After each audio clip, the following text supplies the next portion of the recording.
Good morning, everyone. My name is Nishant Singh. I head the investor relation functions at Narayana Hrudayalaya. I welcome you all to the Q2 FY'24 earnings call of the company. To discuss our performance and address all your queries today, we also have with us Mr. Ganesh Shetty, our Vice Chairman, Dr. Emmanuel Rupert, our CEO and MD, Ms. Sandhya, our Group CFO, Mr. Venkatesh, our Group COO, Dr. Anesh Shetty, MD of our overseas subsidiary SCCI, Mr. Ravi Vishwanath, CEO of NHIC, and Durga Prasad, Senior Manager at the IR function. We hope you have gone through the investor collaterals which have been uploaded on the stock exchanges as well as on our website. As usual, before we proceed with the call, we would like to remind everyone that the call is being recorded and the transcript of the same shall be made available on our website as well as on the stock exchanges at a later date. I would also like to remind you that everything that is being said on this call that reflects any outlook for the future or which can be construed as a forward-looking statement must be viewed in conjunction with the uncertainties and the risks that they face. Post the call, should you have any further queries, please do not hesitate to get in touch with us. We would like to answer them to the best of our ability. With that now, I would like to hand over the call to Dr. Rupert. Good morning, everyone. I warmly welcome you all to the Q2 FY'24 earnings call conference of Narayana Hrudayalaya Limited. After a steady Q1, the second quarter of the fiscal year delivered strong performance supported by the growth in business across our units, leading to improvement in realizations in India and Cayman. Consolidated revenue for the current quarter stood at 13,052 million INR, reflecting a year-on-year growth of 14.3% and a quarter-on-quarter growth of 5.8%. NHL generated consolidated EBITDA of 3,265 million in Q2 FY'24 at a margin of 25% against 23.2% of Q1 FY'24. This margin improvement is attributed to higher revenues, improvement in cost efficiencies, and realizations. Our Cayman units continue to deliver strong business performance with the highest ever quarterly revenue of $31.53 million. The recently commissioned radiation oncology block in Camana Bay Hospital has seen good growth in this quarter, contributing meaningfully to the overall growth in the region. We are confident that our Caribbean business will continue to grow through strategic initiatives and investments. The balance sheet and liquidity profile at the group level remains strong with group cash and liquid investments of 8.74 billion INR against gross borrowings of 9.61 billion INR, a net debt of 0.86 billion as of 30th September 2023. Our net debt to equity ratio remains steady at 0.03, giving us sufficient room to fund our expansion through a mix of borrowings and internal accruals. We have incurred capital outlay of close to 3.94 billion INR till the September quarter and are on track to spend the balance amount in the remaining quarters of the fiscal year. We take immense pride to announce that Narayana Health is now the first healthcare group in India and sixth globally to be awarded the Joint Commission International Enterprise Accreditation. With this achievement, 8 of our hospitals were accredited with JCI accreditation for delivering world-class care at industry-high standards of quality. To improve awareness towards preventive health care, we conducted the highest number of electrocardiograms, that is ECG, in a single day at a single place, which has earned us a coveted spot in the Guinness World Records. This record-breaking attempt took place on 21st September at the Health City campus in Bangalore. On the clinical front, the Health City campus successfully performed 22 cardiac surgeries using the robot, demonstrating our capabilities in adapting the latest technology. The Majumdar Shah Center successfully performed 5 cases of limb reattachments during the quarter. The R.N. Tagore Hospital in Kolkata performed some cutting-edge complex clinical work in oncology and renal sciences segments, such as the redo video-assisted thoracoscopic surgery for a recurrence of a lung tumor in a 3-year-old child, and a robotic renal transplant in an extremely obese patient with a BMI of more than 37, where the patient was discharged within 9 days of surgery. Our focus on digitization and business transformation has led to significant improvements through the NH system. We've been able to reduce the administrative workload by 36% through our Narayana Health app and patient kiosks. Our doctor application called the ADI has helped to reduce the doctor response time by 45% through real-time alerts and integration. By enabling payments and discharge alerts on WhatsApp, our patients are now able to get discharged directly from the ward hassle-free. We have also launched a new app for nurses called Nama, which is aimed at reducing paperwork and manner spent on data entry. Our new venture, the Narayana Health Integrated Care, has shown healthy growth this quarter after starting on a positive note in quarter 1, seeing good traction with the retail segment. Revenues for the quarter has crossed 52 million INR with more than 45,000 patient transactions. We will continue to grow this business and serve our customers with clear focus for improving their health outcomes. We continue to upgrade our clinical and non-clinical operations across the group, transform the patient service levels, increase our throughput, build more capacity, invest in more digital patient outreach channels, and improve our operational efficiencies. We are reasonably on track on our ESG commitments and continue to focus on creating meaningful social impact in addition to pursuing our environmental goals and upholding higher standards of governance. We are simultaneously pursuing organic and inorganic growth opportunities both in India and overseas that will derive synergies from our existing operations. Maximize value for all our stakeholders while keeping a close watch on return on capital. Thank you, sir. Thank you. I would request everyone to now use the raise hand feature to start posing their questions.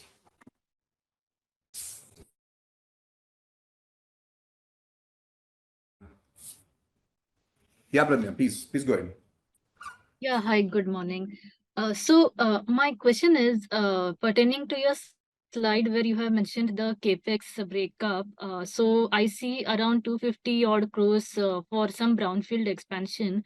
So could you please elaborate as to where this brownfield expansion is expected to come up, and by when we should be seeing that?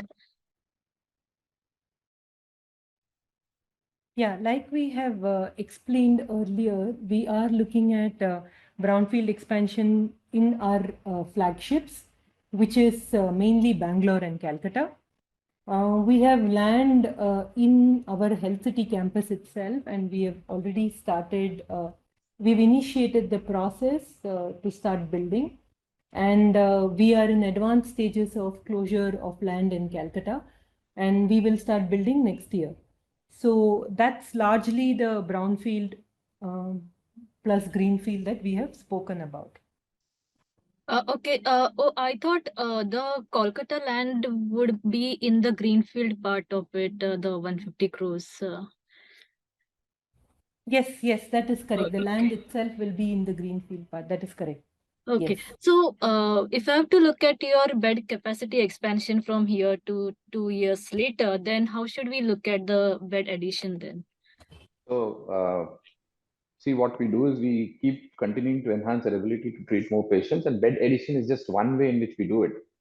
What we have done is recently we've added 2 more floors in our Howrah unit in Calcutta, where we would have those operational with 110 more beds by the end of quarter 4. We will also start construction work in Bangalore Health City. We've got all the permissions, and we should start the groundbreaking from Q4 of this year with a plan to add 700 more plus beds over the next 3 to 4 years. Plus, Sanjay has already mentioned about the advanced stages of land acquisition in Calcutta with more updates in next quarter. If things work out in that way we have planned it, towards the end of first quarter or the second quarter, we will start construction there. Plus, we are also looking at other projects in our greenfield, in our flagships, both greenfield and brownfield, in an opportunistic way. It should materialize in the days to come. But what happens is there won't be any significant bed additions till the construction of all these complete in 3 years. But however, we believe that we have sufficient efficiency levers to cater to our demand and growth aspirations in the interim till we have these beds completed next 3 years' time. Understood. Thank you. And lastly, from going forward, what levers do we have on margin expansions for our India business? So we continue. Yeah, go ahead, Venkatesh. So as we have said, we reiterate the same point. See, we keep focusing on our high throughput all the time, like we have been doing. One is improving on our throughput.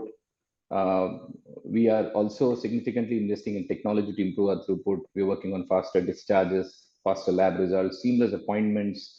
We perform various cardiac surgical procedures and robotic procedures, which is a morning evening admission discharge type of a thing where we utilize our beds more effectively during the prime time. We're also working very effectively on those discharges which happen post 2 p.m. and causing shortages in morning admissions, trying to overcome that. There have been substantial penetrations we have done on that, and things have improved a lot. We're improving throughput in ICUs. We're developing communication tool to doctors and nurses to coordinate care and discharge patients faster. If you see the A loss, our plans were to bring it down over a period of time to 4.1, and we've already got it from 4.8 to 4.4 now, which means we are utilizing our beds more effectively.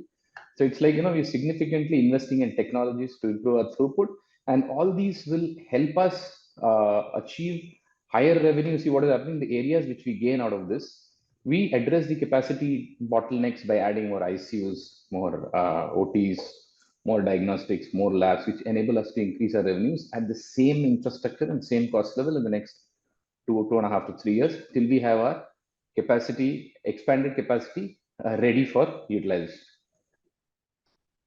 I would only want to add one word of caution there, that there are also significant headwinds that we continue to face from a inflation, government action point of view, and so we have to take the commentary in corroboration with that as well.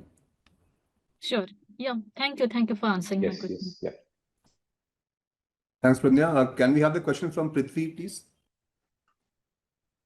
Hi team, congrats for executing so well over the last few years. So within, my first question is on the India business. So obviously we are now at almost 1,000 crore revenue and 18 to 19 percentage operating margins. I mean, obviously you have been talking about, various throughput, efficiencies, etc. But given that bed addition is going to take some time, how much more can we squeeze in India business? And can this revenue be maybe of 50 to 60% higher only from the existing beds? With or without further investment? Right, without any further investment?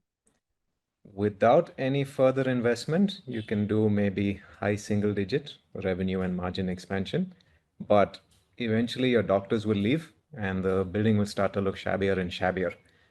We will have to reinvest in the rooms every 5-6 years, in changing the equipment every 10-12 years.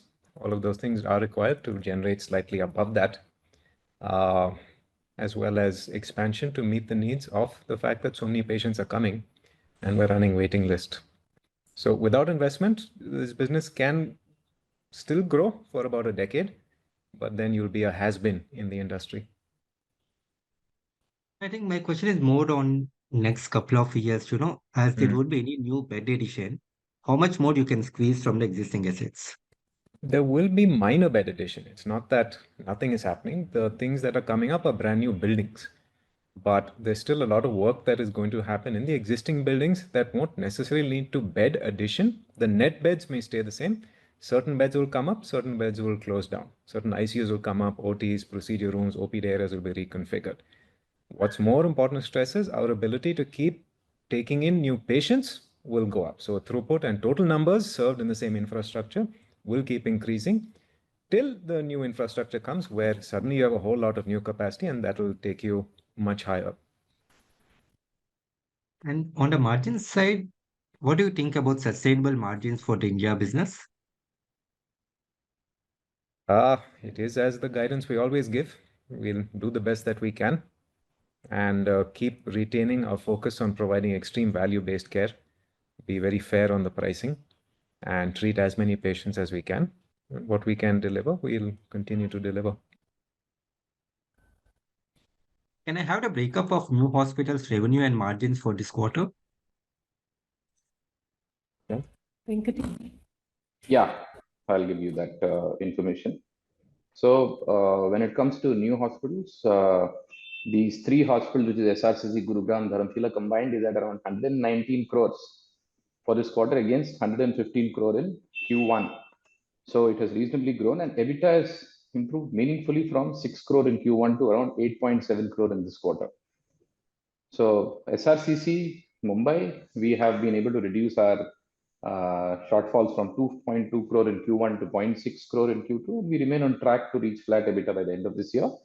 We're moving in the right direction on the new hospitals, and we're confident of the group continuing to grow and deliver improving margins in these coming quarter and years.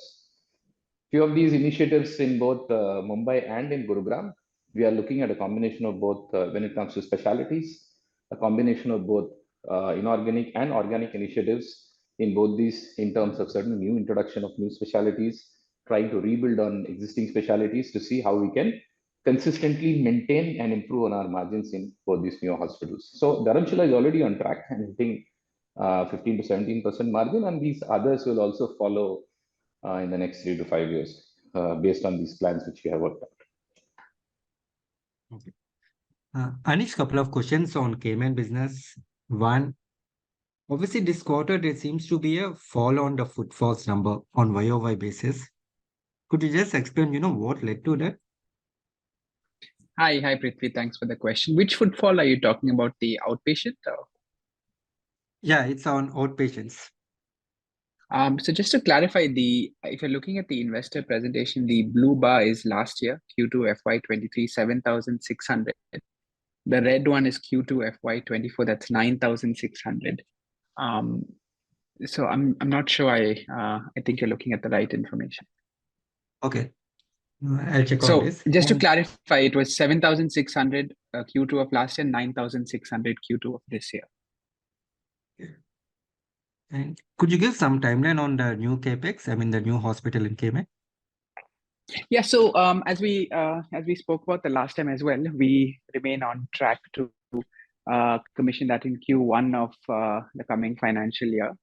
So that would be in the April, May, June timeframe, hopefully in the earlier half of the quarter. We're making meaningful progress in the civil work. In fact, we're starting the services and a lot of the interior detailing as we speak. And of course, there's some time that it takes for approvals and inspections, etc. Thank you. That's all from my side. Sure.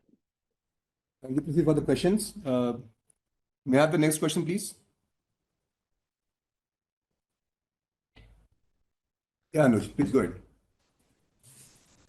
Yeah, thank you for taking my question and congratulations on a very good set of numbers. So I just wanted to get some understanding in terms of the occupancy and other basic metrics. Like I know you don't track ARPOBs. So from an ARPP perspective, while today morning in the commentary, you guys have said that there was not a material impact on ARPPs. So I just wanted to understand if you could give a breakup of how Bangalore, Calcutta, and other non-core geographies have performed in terms of occupancies, because you guys used to give that data earlier, but now I think you've stopped to. It'll be helpful if you can share that again. Thank you. I mean, when it's occupancy, why we keep reiterating on the same thing. We don't want to view occupancy in isolation. We have said we are high throughput center, so occupancy actually doesn't material. I mean, it is not so materialistic in terms of our performance, because I have said we already invest in throughput technologies for improving discharges, appointments. We perform morning and evening procedures, so which doesn't take too much time for the patient to wait. He comes in the morning and goes in the evening. We are also developing communication tools, improving ALOS. But our occupancy, having said that, is far higher at the India level on the upwards of 65%. And these improvement can be seen across all our units. But we continue to again harp on the same point that midnight occupancy measured on census bed is not a good measure of a hospital utilization. In fact, the revenues which have grown more than double digit for 2 consecutive years without any meaningful bed addition is actually a proof of that. So when it comes to occupancy, we are upwards of 65%, and you can see it across all our units.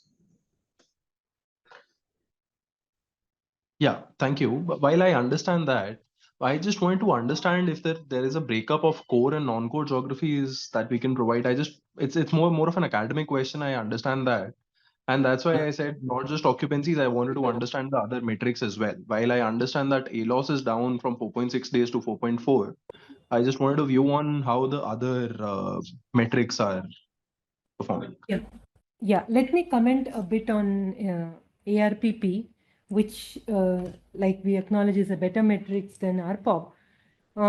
We have, as you are aware, for us, pricing is not the primary lever for improvement, and we focus heavily on efficiencies.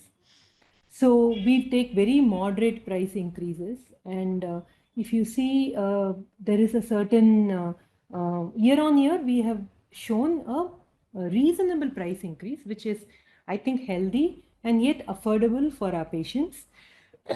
With the short period of time, these numbers fluctuate a bit, and therefore they are not very representative quarter on quarter basis. Our ARPP numbers are shared as in our deck. From utilization point of view, just one more small color I want to add is that while we have improved on utilization across all our units, as you can see from our revenue mix, our flagships are continuing to perform very well, and therefore they are also running at very high utilizations. As we keep debottlenecking, we will keep being able to process more throughput through the same facility. That will help us, use our resources better till our capacity addition comes up. Got it, ma'am. Thanks a lot. Thank you. Thanks, Anuj. Can we have the next question, please? Yes. No, Anuj has already asked.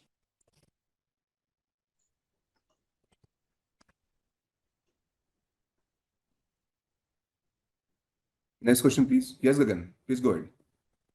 Yeah, good morning. I hope I'm audible. Yes. Yeah. So the first question is on your ARPP Cayman Islands outpatient up from $1,000 to $1,300 if I read it correctly. Year on year, that's a 30% jump. If you could elaborate a little bit on that significant ARPP jump, I understand or possibly infer that the onco unit might have something to do with it, but if you could explain that. Yeah, actually, Gagan, your guess is spot on. We classify radiotherapy patients as outpatient because there's no length of stay, and it is a relatively much higher realization than your traditional outpatient services. So you will see that spike over there. We don't expect any further increases because the full effect of the radiotherapy is already borne out in the quarter. But yeah, you are right. So it sort of stabilizes at 1.3 or rather 1,300 is what you're indicating. I mean, yeah, that's a very specific number, and it's not something we would look to aim for. But yeah, where it is now is more or less where we expect it, to be. There will be some other changes when we add more. As Venkatesh and the others commented, we are constantly looking to convert more and more services to daycare. So we'll be starting daycare, joint replacements, and so on. So once that happens, obviously that number could move. But for now, this is where it should be. And there's a good jump in your outpatient volumes, 7,609 going to 9,615. Again, that would also have a very substantial contribution coming from the onco unit, or that is the wrong inference? No, of course, oncology would contribute to it, but by volume, it's not very substantial.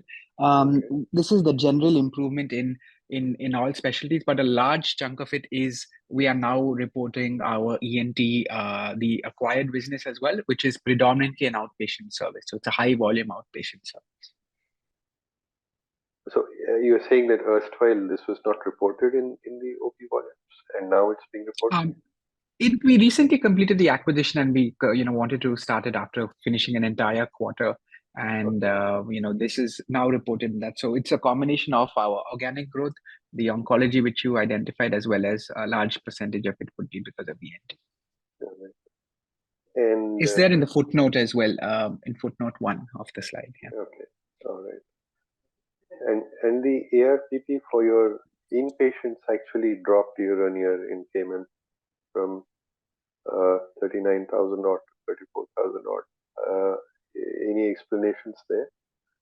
Yeah, I wouldn't look too closely in that. It's just that the similar quarter last year was an unseasonally high number. But if you look at the general trend, Q1 was 30,000 around 30,918, whereas we are at 34,000 now. So in general, I think these the trend is positive and where we are comfortable being.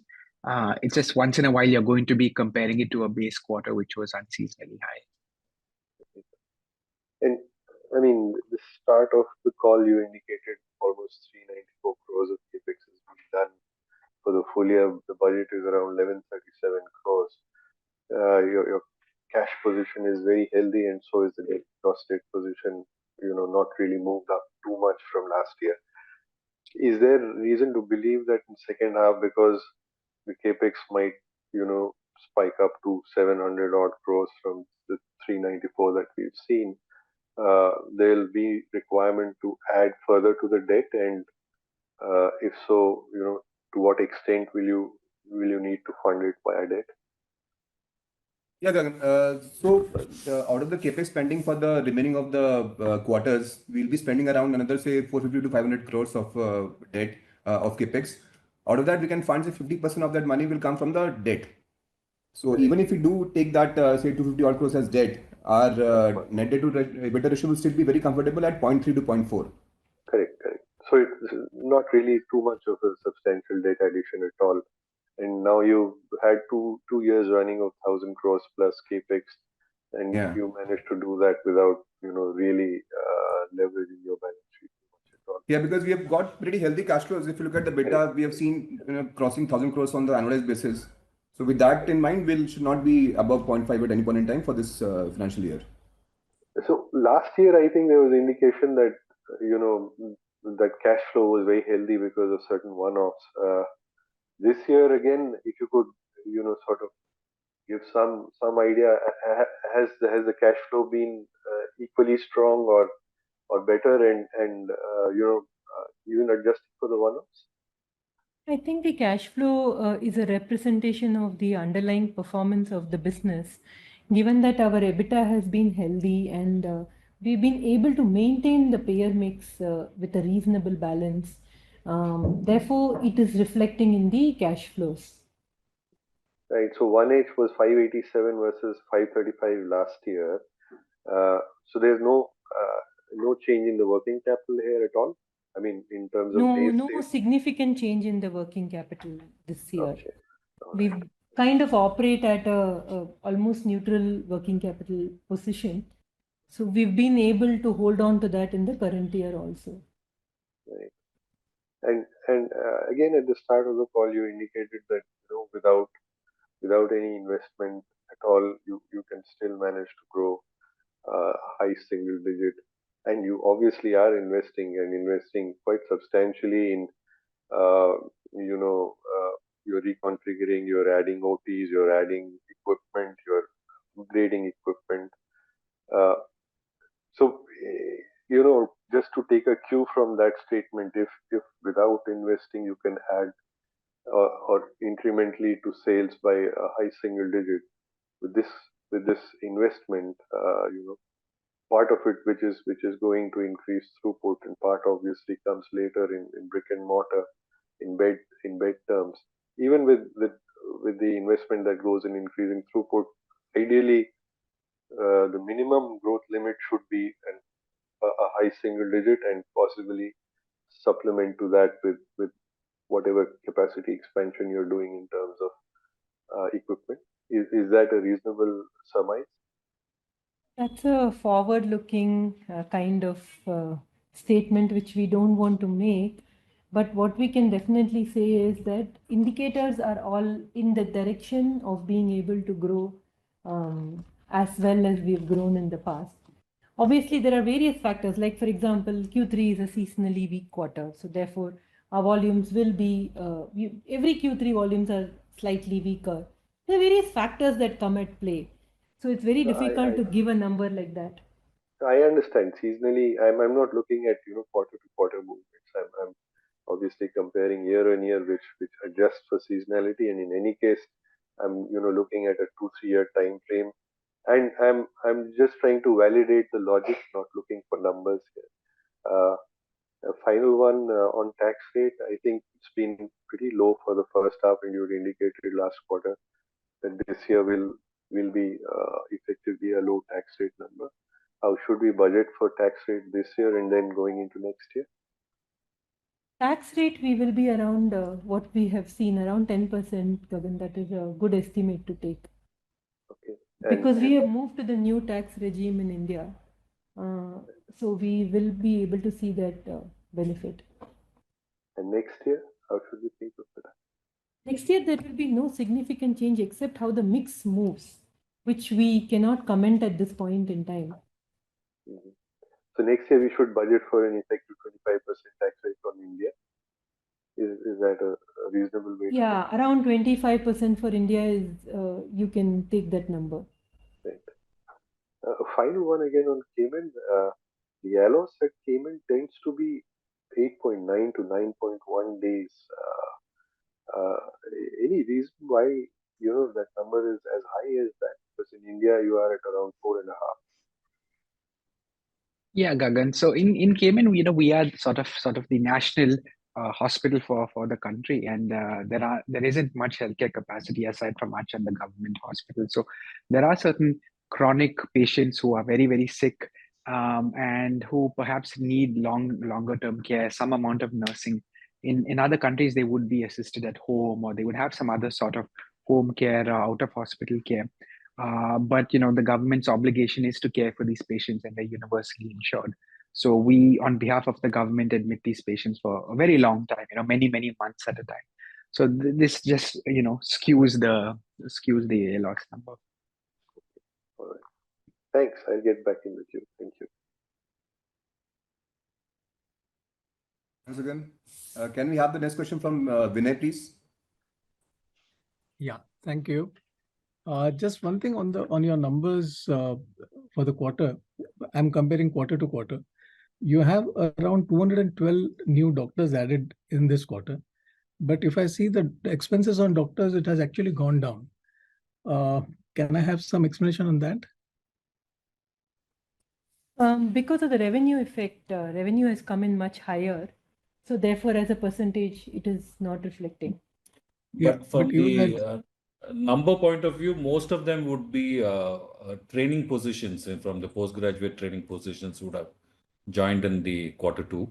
But we do keep adding senior doctors as and when required from every unit. So that is a constant ongoing process that we follow. But for this relatively larger number, it is from the students who have been joining us in this quarter.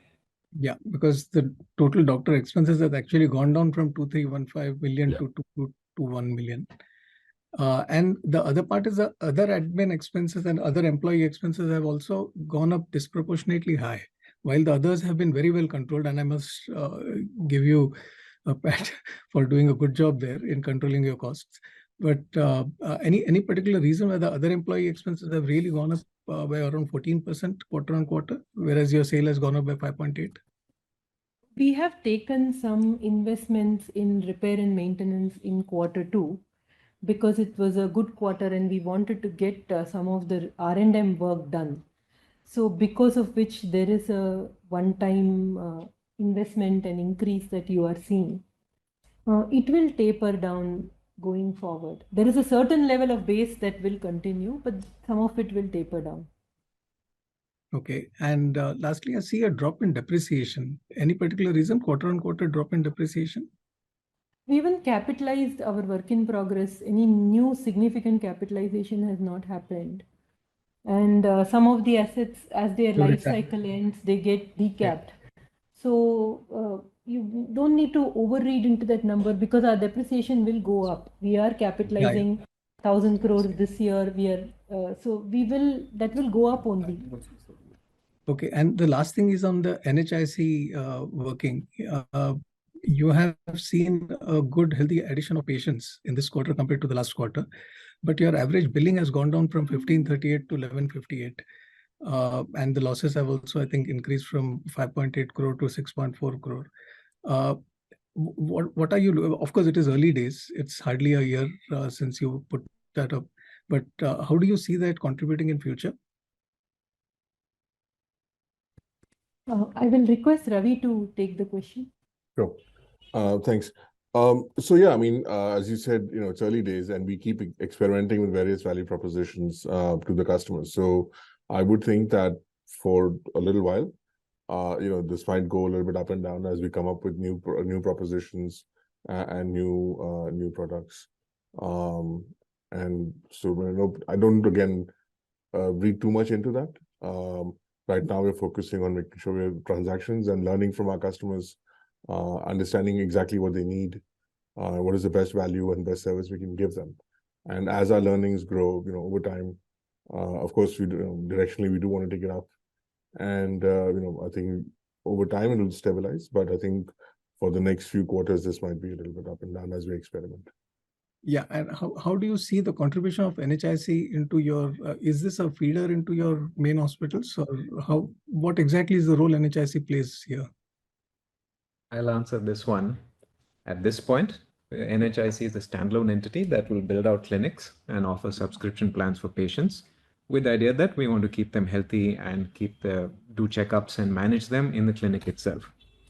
Obviously, once they are familiar with our system and get to know the brand better, should anything happen in the future, then there was a possible referral to the main hospital, but that's not the primary goal. The doctors over there are trying to keep them out of the hospital and with a mission that's oriented on keeping them healthy. Yeah, fantastic. Thanks a lot. Thanks a lot. That's all from me. Thanks, Vinay. Can we have the next question from Chinmay, please? Good morning. Thank you for taking my question. While responding to one of the participants, you talked about inflationary headwinds and government action. Could you elaborate that point? What specific actions are we referring to? Usual things that happen before elections. There are in the past certain populist things around price control. Certain states will offer expanded Ayushman programs.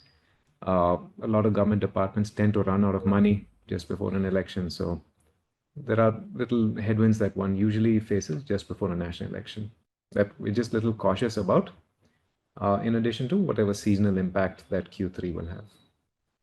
Understood. But nothing material, right? Nothing material yet, but as and when these things happen, then we'll all get to know at the same time. Understood.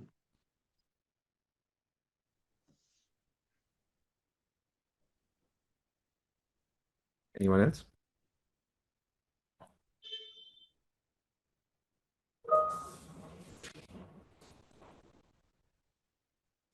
Any more questions, please?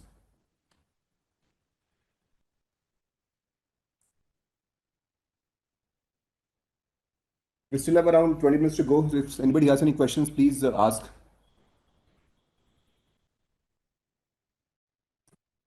Yes, Vinay. Yeah, just one more thing on the Cayman Island business.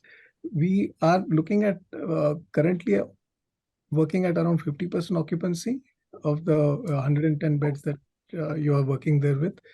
Because when I see the average revenue per occupied bed, you are saying it is 2.3 million for a 31.5 million sale. Am I reading those numbers right, or there is some error there? Where are you? Could you please clarify which document you're referencing? It is the slide number 11.2. Okay. The small note 2 ARPOB. We are saying 2.3 million for quarter FY'24 against our operating revenue of 31.5 million. I couldn't relate to it. I mean, how do you read this figure? Nishant, I think we will clarify this. So your question is, there's an ARPOB of 2.3 million over there, but we don't have the occupied beds. So how are you relating that to the revenue? Yeah, I'll tell you what I'm doing. I'm just looking at the numbers of your discharges and multiplying them by the average length of stay to say how many bed days are occupied out of the total 9,900 bed days that you had in this quarter, and then working out what is the average stay there. When I divide, I don't get this 2.3 million per occupied bed. Yeah. Yeah, Just that's because the average revenue per occupied bed will include all revenue, no, inpatient and outpatient, whereas the okay. discharge number will only represent the inpatient revenue. Okay. Because that's the only thing which I couldn't reconcile here. So I thought I would just check out with you. Yeah, sure, no problem. No, it won't add up because you're missing a component. Yeah. Okay. Thanks a Nishant, you lot. can just clarify if that's Yeah, no so problem. Vinay, Nishant, if can you you have any further doubts, we can get on a one-to-one call and we can clear this. Sure. As Anish said that this is not the only number, we have this even the OP numbers. Yeah. But we'll give you more clarity in case if you want after the call. Sure. Outpatient in the Thank you sense very much. that they get admitted in the morning and leave by the evening. And so Yeah. they don't contribute to the inpatient, but they're still occupying the bed for the whole day and count with OP numbers. Okay. And this is also exactly why we don't prefer, RPOB as a metric. But yeah, to your question, that's the answer. Yeah. Thanks. Yes, Puneet, can we have your question, please? Yeah, thanks. Yeah, first of all, congratulations on the great set of numbers. I think my question is also on the Cayman Island. So, is there any how do we see the future of Cayman Island, and is there any competition coming from Indian hospitals? That's one. And is the US insurance, can that be used in Cayman Island now? Hi, Vinith. Yeah, thank you for your question. So, in terms of competition, there is, the government hospital, which is a very large tertiary hospital. There's also another private hospital. It's a very active healthcare market. There are over 400 registered, medical practitioners and over 100 different practices of varying configuration. So, it is a market that is quite competitive in certain areas. We're not aware of the plans of any other Indian operators. We can't comment on that. It is a small market, and there is most players know the other one. So, but we have no information and we can't comment on that. So that's to your first question. Could you repeat the second one, please? On the US medical insurance, can that be used for having a treatment in Cayman Island? So most insurers will cover, if you're here on a holiday or if you're traveling here for other reasons and you require hospitalization, almost every US insurer will cover you. Now, in terms of a patient electively going, that isn't usually done. But when there is a process for patients to apply to the insurer to do that, and in most cases we have seen it being approved simply because the costs here are so much lesser than the US. But it's a very, very unusual fringe use case, aside from a emergency use of a travel insurance sort of benefit. Thanks a lot. Thank you. Clear. Yes, Gagan, can we have your question now? Yeah, I mean, referencing the previous question on RPOB, if I look at your operational slide on India, slide 9, the RPOB for India is also indicated at around 13.4 million for Q2 versus this year versus 12.1 million Q2 last year.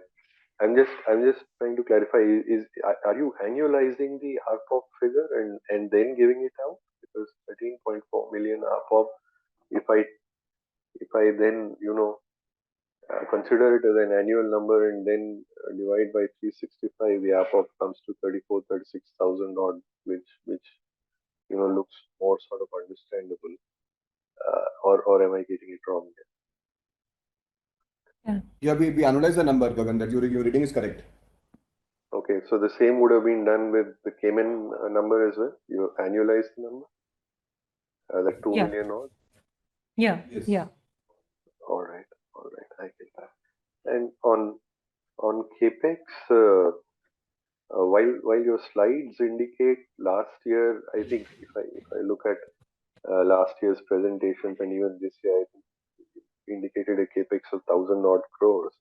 But then if I sort of try and tally it up on the balance sheet, by looking at how much gross block has moved up by and how much capital work in progress has moved up by, and sort of take the difference between close of FY'22 and close of FY'23, probably comes closer to 700 crores rather than 1,000 crores. If I've got it correct.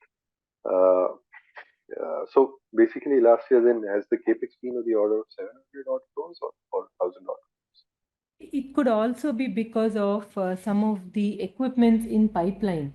So they may still be, we would have raised orders and the equipment would still be landing. But from a commitment point of view, that money is spent. So the amount we are reporting are all committed capex spends, which will capitalize.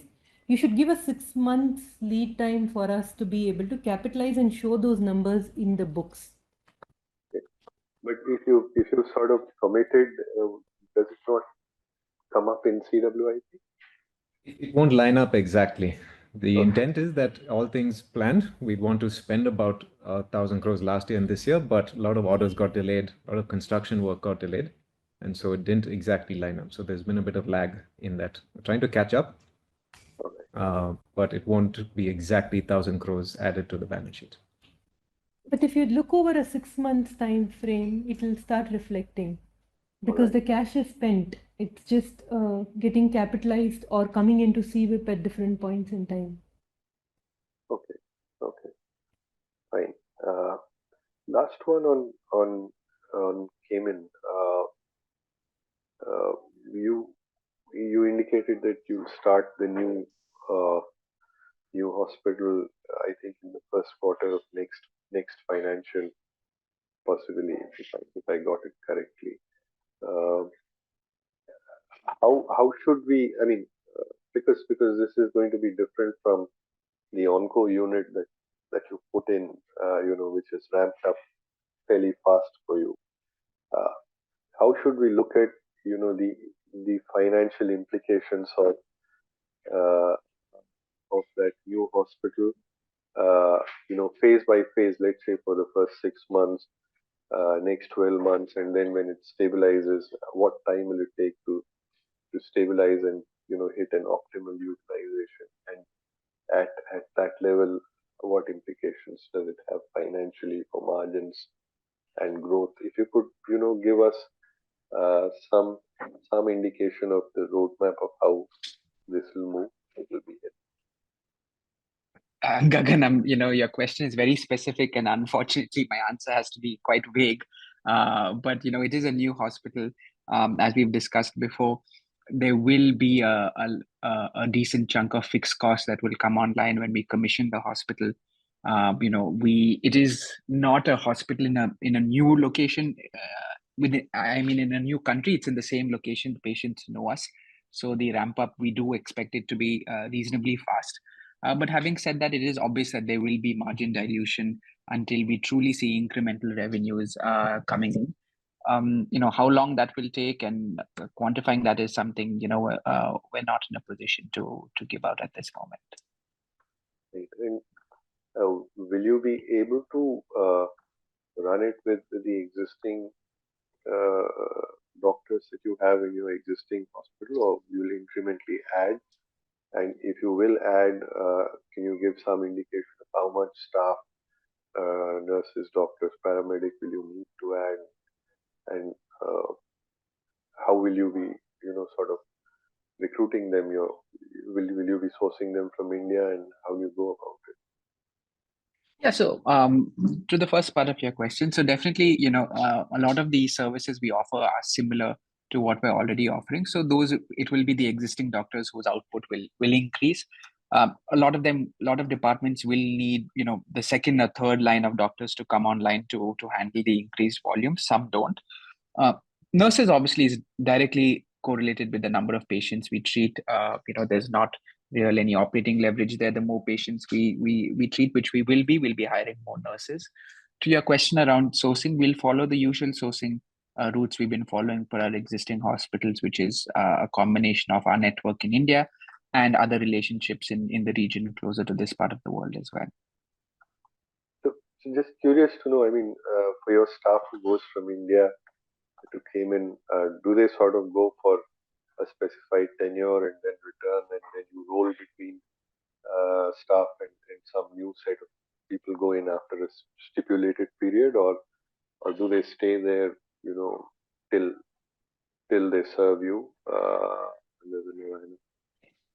Yeah, so the senior people are more or less constant. They're here for it's a longer term relocation. This is more of a permanent or a longer term plan. certain frontline staff, junior people, they're here for certain times of, in their career, in their personal lives when this makes sense. And after a couple of years, they go back home or they cycle out. But that's the junior staff. Most of the senior people would be more or less constant. At least that's our intention. Yeah. How does your sort of attrition came in your junior staff or in your nursing staff compared to your India facility? So definitely nursing attrition isn't as much of a problem as it is in India, because once you're earning how much these people earn in Cayman, there aren't many places where you can earn more. Having said that, there is attrition mainly to the UK right now, and the reason for that is not compensation. In fact, our compensation would be a little higher than the UK. It's just an issue of post-tax compensation. It's just a concern around, in the UK, there are more opportunities for their partners and spouses to have an education. There's a more clearer route to citizenship and a longer term security for them. Whereas here, for a nurse, it's those things are going to be difficult. So we do have attrition, but not as much as it is in India. I mean, do you sort of facilitate education for their children who came in to a certain degree? I mean, is that something you can do and sort of help them retain or retain them longer? Yeah, it's not the cost of education. It's just that in Cayman, for a nurse, it's next to impossible to get long-term citizenship over here. They'll not fulfill the criteria, whereas in the UK they will. And in Cayman, if their spouse is not a nurse and if they're working, there's very little employment opportunity outside. It's very difficult. Whereas in the UK, those things are much easier. So all factors considered, family, personal, etc. For quite a few people, the UK is holistically, sometimes a better option. So they pursue that. But wherever we can to make this more attractive, we do that. Thanks. I'll get back to you. Thank you. Thanks again for your questions. Can we have the next question from Alankar, please? Hi, thank you for the opportunity. Just two questions. Firstly, would it be fair to assume that the sequentially higher margins in this quarter is also a function of higher margins at Cayman due to pickup in the radiology block? It's a mix of both, yes, Alankar. We have seen good performance in India as well as in Cayman. Yes. Understood. And the second question is, so when you talk about improving throughput, are the efforts more skewed towards Bangalore and Kolkata, given the relatively higher occupancies there, or these are uniformly happening across our entire India network? So it's like we just not concentrated only on these two flagships. All these initiatives in terms of technology is our core plan across the group. So it happens irrespective across all the regions where we exist, which is north, south, east, west, everywhere. And there is nothing unique to only flagships in these initiatives. Throughput, technology, efficiencies are driven uniformly across all our units in the group and not specific only to Bangalore and Calcutta. Fair enough. And yeah, sorry, go on. Yeah, the impact of this throughput changes is it's felt more in the larger units and the flagships. So that is the stuff that we have noticed. In the heart hospital, the same facilities, same infrastructure of ICUs and the operating rooms. Earlier on, pre-COVID, we used to do around 500 plus cardiac surgeries. Now we are able to do around 870 to 900 cases in the same infrastructure. That is the outsized impact. It's just the impact becomes very big. Understood. Yeah, that answers my questions. Thank you and all the best. Thanks, Alankar. Do we have any more questions? Last 5 minutes.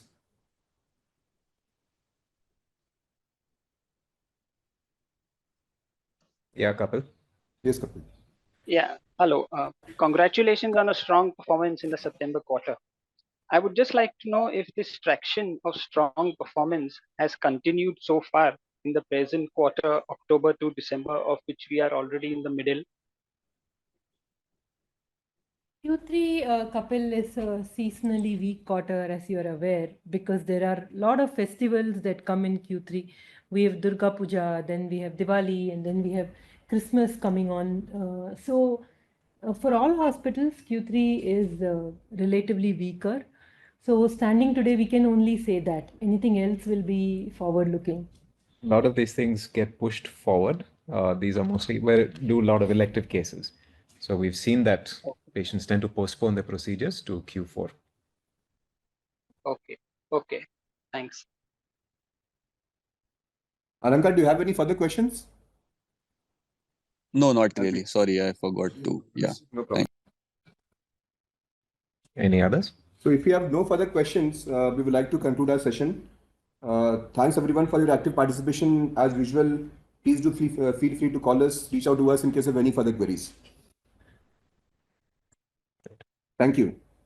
Thank you.